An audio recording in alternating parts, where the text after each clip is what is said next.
like, I love it. It's great. And I went like completely like horizontally through an underpass, and I'm looking out my window staring at a concrete like column slash barrier, and I was like, I'm gonna hit this thing.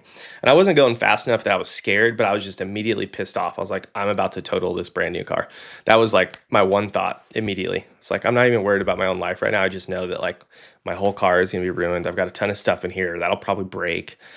I was just immediately annoyed, and then it just kind of like veered away, and then I'm sliding backwards down the highway looking to like picturing there's going to be a semi just barreling down on me, and there was nothing. So like by the grace of God, it was great. It was like the perfect happenstance of that going down and nothing bad happening truly. But then you were like, dude, are you all right? And I was like, well, I almost got in a really bad car wreck, but I mean, I guess everything's fine. So I just like pulled out of the ditch and kept driving down the road, and we were good. I made it home safely.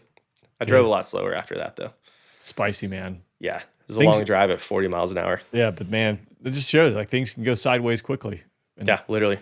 Yeah, every line of work for sure. It was just driving down the road.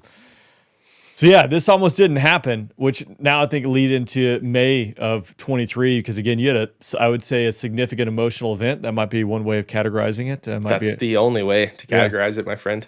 Yeah, walk me through that day. Oh man. Okay.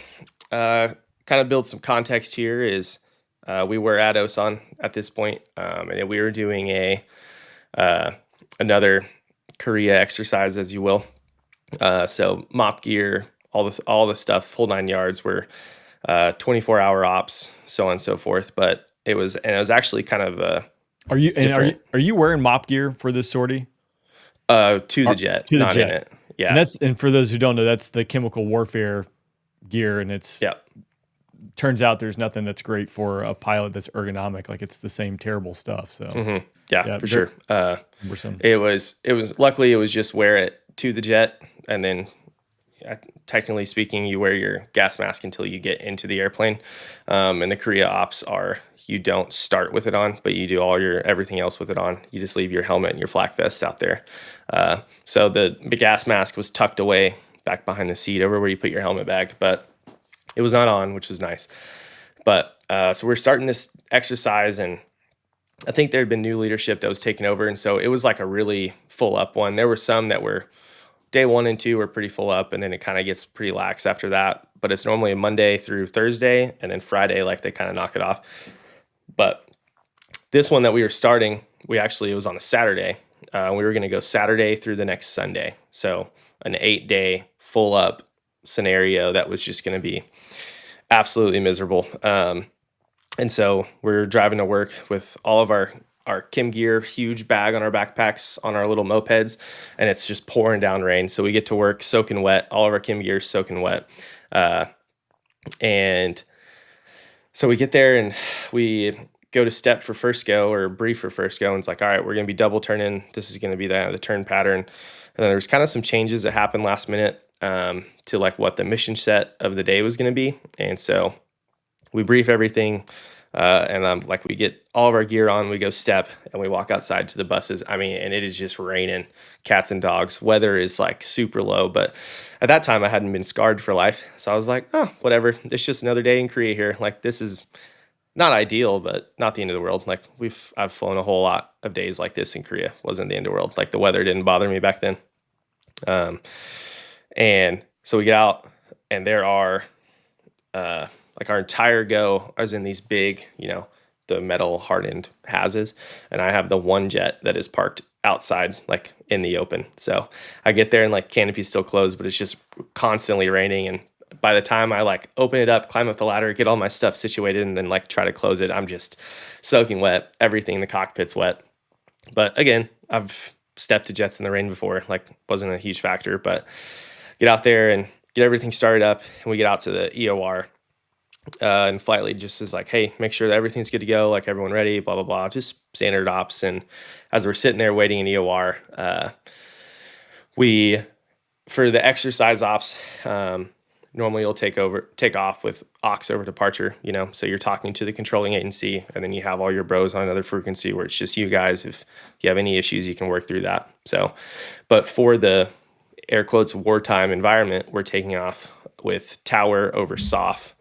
As soon as you take off, you switch to departure. After you get in contact on departure, you switch over to aux on your UHF-1. So a lot of radio frequencies changing, blah, blah, blah.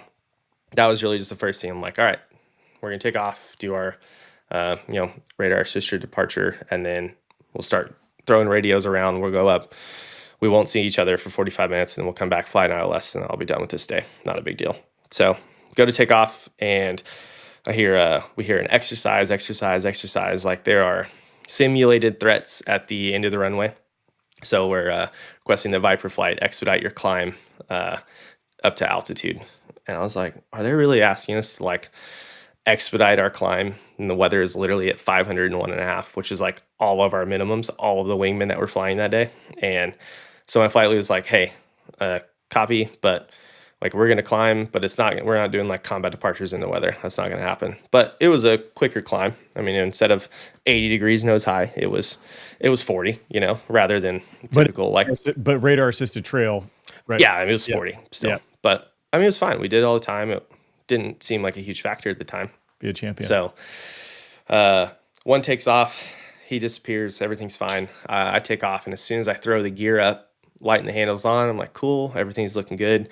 My DED goes out. I'm like, and my only thought at the time, I was like, dang, like it's gonna suck to do all these like radio changes like on the backup panel over here, So I'm like, oh, well, that's weird.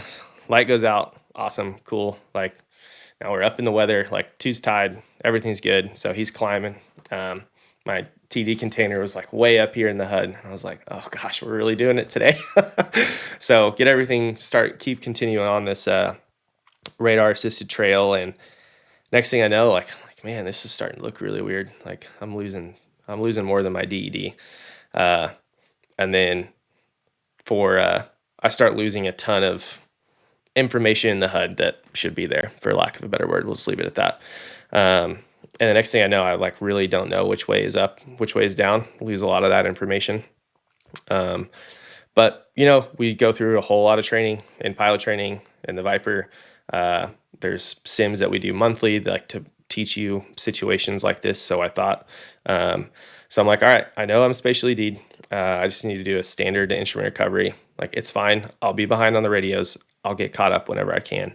But like right now, it's like aviate. That's step one, right? So I fly my just absolutely textbook instrument recovery, 90 degrees of bank.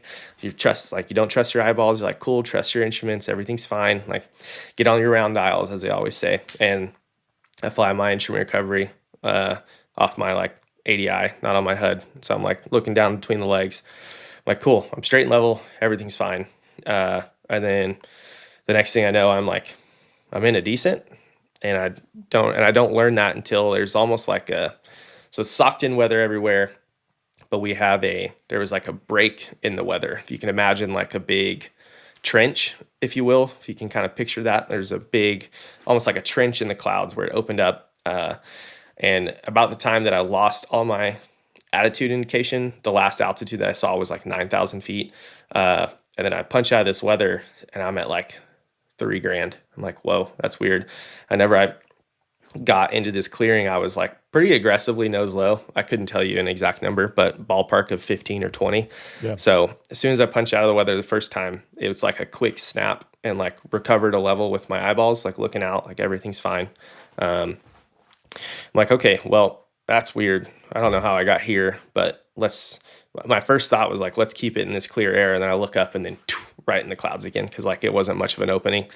Like, okay, I know I'm straight and level. Like, it's fine. Let's just figure it out from there. Get back on your instruments, and then we'll figure out how to get this thing either up in some clear air or just like back down home. So about the time I get back down the round dials, where I know for a fact I'm straight and level, my ADI is telling me some crazy info. I'm super crazy nose high in a bank that I wasn't expecting. And so I look at that, and I look at my standby, and they're telling me two opposite things. My main ADI is telling me I'm like 50 degrees nose high. My standby ADI is telling me I'm like full deflection nose low. And as a Viper guy, like there's one of those you don't ever trust, and it's that one. The standby is never wrong. I've never seen it. It's like, it's accurate never. For about like a half a second, it seems like, after you cage it's it. terrible. Even just sitting on the ground, it like whittles away, and you're like, dude, what are you doing? It's so bad. Yeah, it's really bad.